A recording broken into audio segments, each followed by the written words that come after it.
మామగారి ఆశ మీద అల్లుడు నీళ్లు ఎలా చల్లాడో తెలుసా? తెలివైన అల్లుడు, అమాయకపు మామగారు. చివరికి ఎవరు గెలిచారు?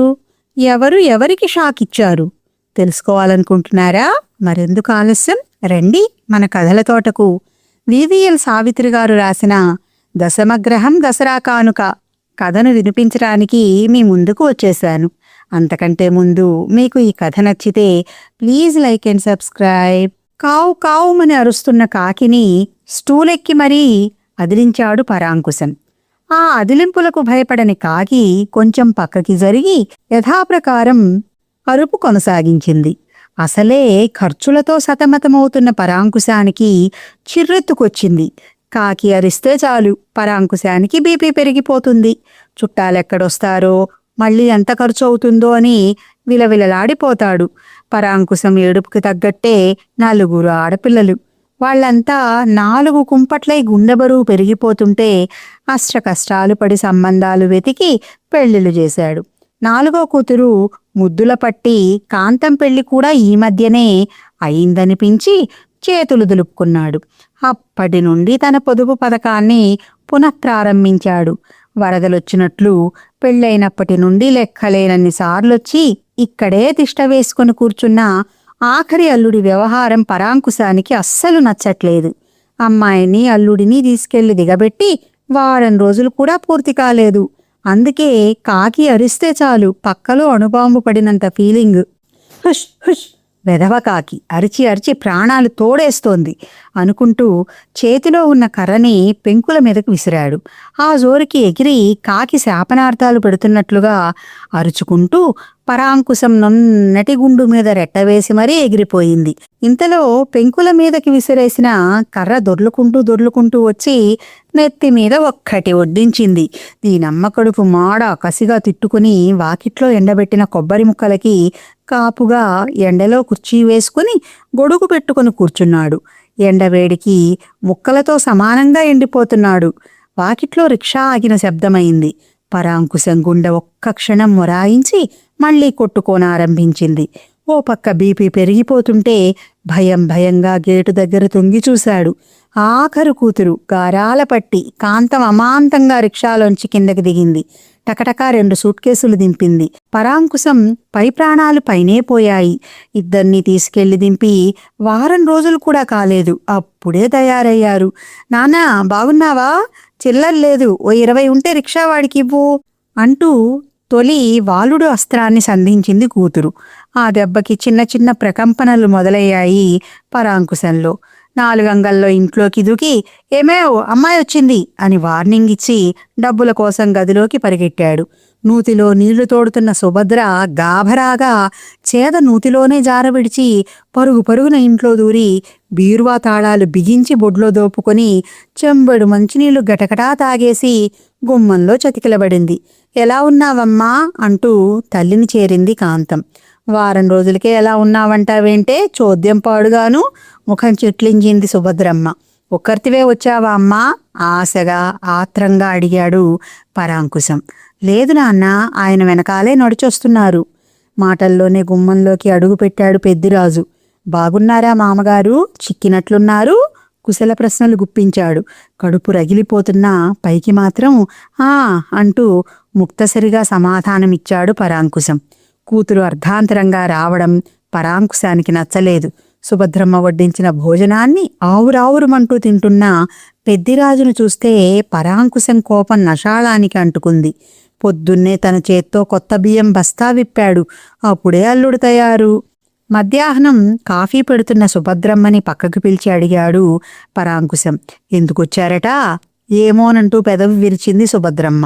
కాఫీ గ్లాసు అందుకున్న పెద్దిరాజు తమ రాకకి స్టోరీ మొదలెట్టాడు. కాంతం బాగా బెంగెట్టుకుంది అత్తగారు. నన్నస్సలు నిలబడనివ్వడం లేదంటే నమ్మండి.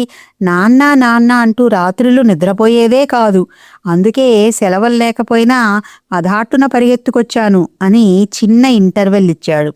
బెంగ నేనెప్పుడన్నానండి అంటున్నా కాంతం కాలుని కస్సున తొక్కి నోరు మూయించాడు పెద్దిరాజు. కాఫీ, టిఫిన్, స్పెషల్స్ భోజనం 3 పూటలా సుష్టుగా లాగించటం, పాలేళ్లతో పక్కింటి ఎదురింటి వాళ్లతోనూ పోసుకోలు కబుర్లు చెప్పడంతోనూ కాలక్షేపం చేస్తున్న దశమగ్రహాన్ని చూస్తే అరికాలు మంట నెత్తికెక్కింది పరాంకుశానికి. పండు వెన్నెల్లో వాకిట్లో మంచం వేసుకొని సుష్ఠుగా భోంచేసి సేద తీరుతున్న పెద్దిరాజు కడుపులో గాబరాగా ఉందండి, ఓ సోడా తెప్పించండి మామగారు ఆర్డర్ జారీ చేశాడు. ఆ రాత్రివేళ దగ్గర్లో సోడా దొరికే జాడలేక ఉసూరుమని సైకిలేసుకొని సెంటర్లోకి పోయి తీసుకొచ్చాడు పరాంకుశం. సీసా ఎత్తిపెట్టి తాగేసి ఉప్చ్, పెద్దగా గ్యాస్ లేదు అంటూ నిట్టూర్చాడు అల్లుడు. సోడా సీసాను అల్లుడు నెత్తిమీద పగలగొట్టాలన్నంత కోపం వచ్చింది పరాంకుశానికి. రేపో బుట్టెడు తాటి ముంజలు తెప్పించండి, తిని చాలా కాలమైంది మామగారికి పురమాయించి ముసుగు తన్నాడు. గుర్రం గుడ్డిదైనా దాణాకు లోటు లేదు సణుక్కున్నాడు మనసులో పరాంకుశం. అసలు పరాంకుశం ఇంట్లోకి పెద్దిరాజు ఎంట్రన్స్ చాలా గమ్మత్తుగా జరిగింది. 10వ తరగతి 10 సార్లు తప్పి ఇక తప్పలేనని చేతులెత్తేసిన కాంతానికి సంబంధాలు వెతికాడు పరాంకుశం. ఒక్కటీ సూటైనది దీటైనది రాలేదు. పెళ్ళిళ్ల పేరయ్య ఓ సంబంధం తీసుకొచ్చాడు. అత్తమామల పోరు లేదు, చిన్నప్పుడే పోయారు. 3 అన్నదమ్ముల్లో ఆఖరువాడు, పేరు పెద్దిరాజు. మహామాటకారండోయ్, తెలివైనవాడు, మిమ్మల్ని నడివీధిలో పెట్టి మీకు తెలియకుండానే అమ్మేయగలడు, అంత తెలివైనవాడు చురుకైనవాడు అంటూ కితాబిచ్చాడు పేరయ్య. ఏ మాటకు ఆ మాటే చెప్పుకోవాలి. మీ కాంతానికి కొంచెం లోకజ్ఞానం తక్కువ, తెలివితేటలు లేవు. ఇలాంటి వాణ్ణిచ్చి పెళ్లి చేస్తే పిల్ల జీవితం సాఫీగా వెళ్ళిపోతుంది అన్న పేరయ్య సలహా విని సరేనన్నాడు పరాంకుశం. అది మొదలు పెళ్లి దగ్గర నుండి అలకపాన్పు సీను వరకు షాకుల మీద షాకులిచ్చేశాడు పెద్దిరాజు. అల్లుడు కొడుకులాంటివాడే, నాకు తండ్రి లేని లోటు తీరింది అంటూ పరాంకుశానికి పాదాభివందనం చేశాడు. అల్లుడు విసిరిన బౌన్సర్ కుదేలైపోయాడు పరాంకుశం. అలకపాన్పు ఎక్కడమేమిటి, నాన్సెన్స్, నేను అలగను పొమ్మన్నాడు. అలగడం తన వల్ల కాదన్నాడు. ఆడపిల్ల తండ్రిని, అందున మామగారిని గొంతెమ్మ కోర్కెలతో ఇబ్బంది పెట్టే కుహానా సంస్కృతికి తాను ఆమడ దూరం అన్నాడు. తండ్రి లాంటి మామగారిని అష్టకష్టాలు పెట్టి ఏం బావుకోవాలని అంటూ ఎర్రమార్కు ప్రశ్నలు సంధించేసరికి తట్టుకోవడం పరాంకుశం వల్ల కాలేదు. పోనీ స్కూటర్ కొనిస్తాలే బాబూ అన్న మామగారి వంక భక్తి పారవస్యంతో చూస్తూ, నాకు విచిత్రమైన కోరిక ఉంది మామగారు, మీరే కొత్త స్కూటర్ తీసుకొని మీరు వాడుతున్న పాత సైకిల్ నాకు ఇచ్చేయండి. తండ్రి తర్వాత అంతటివారు, మీ గుర్తుగా ఆ సైకిల్ వాడుకుంటాను, కాదంటే నా మీదొట్టే అని గూగ్లీ వేసేసరికి పరాంకుశం క్లీన్ బౌల్డ్ అయిపోయాడు. అంతే, అప్పటి నుండి పరాంకుశం ఇలవేల్పుగా పెద్దిరాజు సెటిల్ అయ్యాడు. ఆ తర్వాత కానీ అల్లుడి పద్ధతి పడికట్టు తెలిసి రాలేదు మామగారికి. నెలలో 20 రోజులు మామగారింట్లోనే కాలక్షేపం. రైల్వేలో క్యాజువల్ లేబర్ కావడంతో వెళ్ళిన రోజు జీతం, లేని రోజు లేదు. ఉద్యోగం పోతుందన్న బాధ లేదు. అప్పటి నుండి ఇలా వరదొచ్చినట్లు పరాంకుశం ఇంటికి రావడం, ఓ పట్టాన వెళ్ళకపోవడం పెద్దిరాజుకు రొటీన్ అయిపోయింది. మరో వారం రోజులు గడిచాక పెద్దిరాజు కాంతమ్లు తమ ఊరు బయలుదేరారు. స్టేషన్కొచ్చి రైలు ఎక్కించిన పరాంకుశానికి పిలుపు పెట్టాడు పెద్దిరాజు. దసరాకి మా ఊరొచ్చేయండి మామగారు, మీరు అత్తగారు ఇక్కడ ఒంటరిగా ఏం కాలక్షేపం చేస్తారు? అలాగే బాబు, తప్పకుండా, అమ్మాయి కాపురం కూడా చూడాలి కదా అని అంది వచ్చిన అవకాశాన్ని పుచ్చుకున్నాడు పరాంకుశం. పండక్కి పెద్దిరాజు ఊరు బయలుదేరాడు. బయలుదేరడం ఏమాత్రం ఆలస్యమైనా అల్లుడు కూతురు తారాజు వల్ల ఎక్కడ వచ్చేస్తారో అని 2 రోజులు ముందుగానే బయలుదేరాడు. రండి రండి వాకిట్లోకి ఎదురొచ్చి మరీ ఆహ్వానించాడు పెద్దిరాజు. కాళ్ళు కడుక్కునేందుకు నీళ్ళిచ్చి, వేడివేడి కాఫీ పెట్టించి, ఫ్యాన్ స్పీడు పెంచి, మంచం మీద దిండు ఇచ్చి, అల్లుడు చేస్తున్న సకల మర్యాదలకి పరాంకుశం డంగైపోయాడు. పర్వాలేదు, అల్లుడికి కూడా మనిషి లక్షణాలున్నాయి అనుకున్నాడు. తండ్రి రాకకి ఆనందించిన కాంతం టకటకా 4 బొగ్గుల కుంపట్లు వెలిగించి వంట మొదలుపెట్టింది. ఇదేంటి, స్ట్రా లేదా? మామగారి ప్రశ్న పూర్తి కాకుండానే వివరణ మొదలుపెట్టాడు పెద్దిరాజు. గ్యాస్ స్టవ్ ఎందుకండి దండగా, ఇది రాక్షస బొగ్గు, దీనివల్ల ఏం లాభం అనుకున్నారు?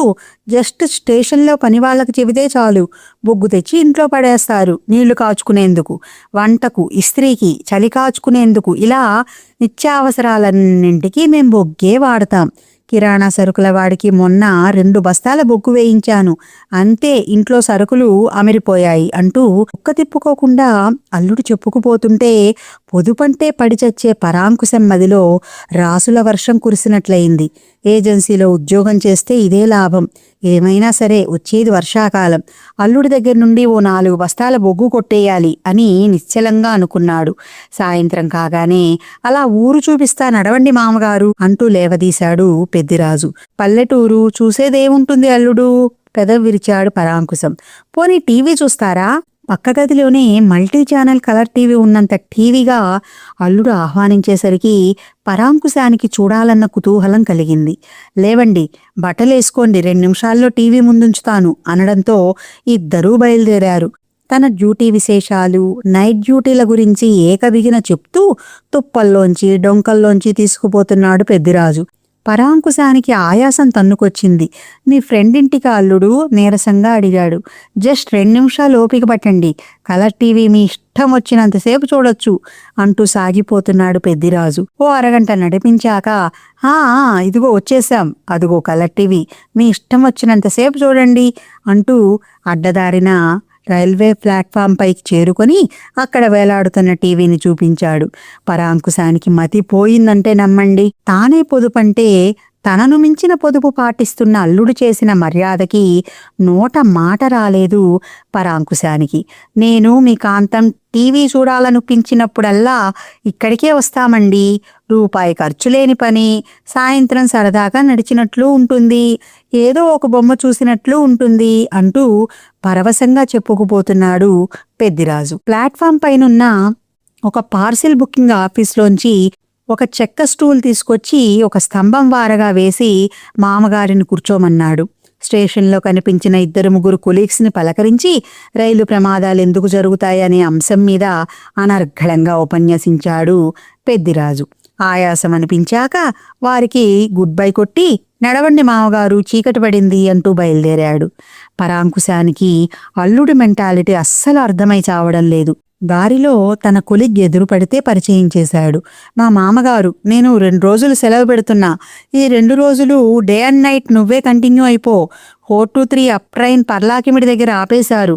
పలాసా ఎక్స్ప్రెస్ అరగంట ఆలస్యం. ఈ రూట్ హెవీ రష్, కొత్త లైన్ వేయాల్సిందే అంటూ మధ్య మధ్యలో మామగారి వంక చూస్తూ హోజుగా మాట్లాడాడు పెద్దిరాజు. దసరా పండగ 3 రోజులు అల్లుడి ఇంట్లో గడిపిన పరాంకుశానికి మొహం మొత్తేసింది. కాలు కదపనీయడు, మాట మాట్లాడనీయడు, ఎప్పుడూ ఏదో ఒకటి వాగుతూ చిరాకు తెప్పిస్తాడు. పైగా మాటకి ముందు అతి మర్యాద. పండగ దాటిన మరుసటి రోజే మీకు రాత్రి బండికి రిజర్వేషన్ చేయించమంటారా మామగారు అని నిర్మోహమాటంగా అడిగిన అల్లుడి వైఖరికి మనసులోనే మదనపడ్డాడు పరాంకుశం. తను మాత్రం వచ్చి నెలల తరబడి తిష్టవేయొచ్చు, నేనొచ్చి కనీసం 4 రోజులు కూడా కాలేదు. ఎంత నిర్మోహమాటంగా అడిగేశాడు. పెళ్లిళ్ల పేరయ్య చెప్పిన మాట నిజమే, నడివీధిలో పెట్టి తెలియకుండానే వేలం వేసేయగలడు. దశమగ్రహం అనుకున్నాడు పరాంకుశం. మూటాముల్లే సర్దుకున్నాడు. అల్లుడిని మళ్ళీ బొగ్గుల బస్తా ఇమ్మని అడిగేందుకు మొహమాట పడ్డాడు. కానీ పెద్దిరాజు మాట మాత్రంగా కూడా బొగ్గుల గురించి మాట్లాడటం లేదు. రిజర్వేషన్ చేయించాడు రాత్రి బండికి. చూసి ఇక పరాంకుశమే అడిగేశాడు. వచ్చేది వర్షాకాలం, ఓ బస్తా బొగ్గు పట్టుకెళ్ళటానికి వీలవుతుందా అల్లుడి గారు? చేతులు నలుపుకున్నాడు పరాంకుశం. నిజానికి ఈ దసరా పండక్కి నేను మీకిచ్చే గిఫ్ట్ ఇదే. ఒకటేంటి, 4 బస్తాలు ఎక్కిస్తాను, టీటీతో మాట్లాడి పెడతాను, మీకు ఎలాంటి ఇబ్బంది ఉండదు అని భరోసా ఇచ్చిన అల్లుడి వంక తొలిసారిగా చాలా ప్రేమగా, అనునయంగా, వాత్సల్యంగా చూశాడు పరాంకుశం. మనసు తేలిక పడ్డట్లయింది. కోహినూర్ వజ్రం దొరికినంత సంబరంగా ఉంది. అల్లుడి లైఫ్ స్టైల్ మొదలెట్టాలి. ఎలాగూ వారం 10 రోజుల కల్లా వచ్చి తగలడతాడు అల్లుడు. వచ్చేటప్పుడు 4 బస్తాల చొప్పున తెమ్మని చెప్పాలి. వేడినీళ్ళకి, వంటకి, ఇస్త్రీకి. ఓహో, ఒకటేంటి, చలికాలంలో బొగ్గుల కుంపటి మంచ కింద పెట్టుకు పడుకుంటే దాని సిగదరగా భలే వెచ్చగా ఉంటుంది. పరాంకుశం మదిలో కాసుల వర్షం కాదు, వరద వచ్చేసింది. ముప్పిరిగొన్న ఆనందంతో అల్లుడు దసరా కానుకగా ప్రజెంట్ చేసిన 4 బొగ్గుల బస్తాలని చాలా ఆనందంగా చూసుకున్నాడు. ఆత్రంగా తడుముకున్నాడు. పెళ్ళైన ఇన్నాళ్లకి అల్లుడు మొదటిసారి చాలా ప్రయోజకుడిగా కనపడ్డాడు. సాయంత్రం రైలు ఎక్కించి సీటు కింద 4 బస్తాలని అమర్చాడు పెద్దిరాజు. ట్రైన్ బయట నిలబడి ఉన్న టీటీఈతో అల్లుడు మాట్లాడుతుండటం చూసి పరాంకుశం మురిసిపోయాడు. పెద్దిరాజు ఏం చెప్పాడో ఏమో గాని టీటీఈ ఒక్కసారి కిటికీ దగ్గరకు వచ్చి తొంగి సీటు కింద 4 బస్తాలని చూసి సరేనని తలూపాడు. ట్రైన్ బయలుదేరడంతో పెద్దిరాజుకి సంతోషం, పరాంకుశానికి కష్టాలు ఒకేసారి మొదలయ్యాయి. వరుసగా 4 స్టేషన్లు దాటాక అల్లుడు మాట్లాడిన టీటీ దిగి వెళ్ళిపోయాడు. మరో టీటీ ఎక్కాడు. టికెట్ చెకింగ్ జరుగుతోంది. పరాంకుశం వంతొచ్చింది. సీటు కింద బస్తాలను చూసి ఫైర్ అయిపోయాడు టీటీ. వాట్ నాన్సెన్స్, రైల్వే సొమ్మంతా ఇలా పరుల పాలైపోతుంది అంటూ రంకెలేశాడు. అల్లుడి పేరు హోదా చెప్పి మరీ సర్ది చెప్పబోయాడు పరాంకుశం. వాడెవడో క్లాస్ 4 ఎంప్లాయ్ పేరు రిఫరెన్స్ ఇస్తావా, ఎంత ధైర్యం అంటూ చెడామడా తిట్టాడు టీటీ. రైల్లో మిగతా జనాలకి మంచి వినోదంగా మారింది పరాంకుశం వ్యవహారం. వాదోపవాదాలయ్యాక ఫైన్ కట్టమనడంతో మనసు బాధగా మూలుగుతుంటే 400 చెల్లించుకున్నాడు పరాంకుశం. ఆ రాత్రి వరకు ప్రాణం తెరిపినబడింది. తెల్లారగానే మరో స్టేషన్ రావడం, మరో టీటీ మారడం గ్రహించిన పరాంకుశం సీను మొదటికి రాకుండానే మౌనంగా చేతులు తడిపాడు. సొంత ఊరు చేరుకొని బస్తాలను కిందకి దింపేసరికి సగం నీరసం వచ్చేసింది. ఆ బస్తాల వంక చూడగానే పెదవిరుస్తున్న రిక్షావాళ్లను బతిమాలుకొని ఎలాగోలా పెళ్లాంతో సహా ఆ లగేజీతో ఇల్లు చేరుకున్నాడు. వాకిట్లోనే ఎదురుపడిన పక్కింటి పంకజం, ఏంటోదినా అల్లుడి ఊరెళ్ళి బొగ్గులు తెచ్చుకున్నారా, ఓ 4 రూపాయలు పడేస్తే ఇక్కడే దొరుకుతాయిగా అని నిట్టూర్చింది. నిజమే, రైల్లో ప్రతి టీటీకి చెల్లించుకున్న ముడుపులు ఓ 7 వెచ్చాలకు సరిపోయేవి. అమ్మల్లుడు, ఏం దసరా కానుకిచ్చావు, మనసులోనే తిట్టుకున్నాడు పరాంకుశం.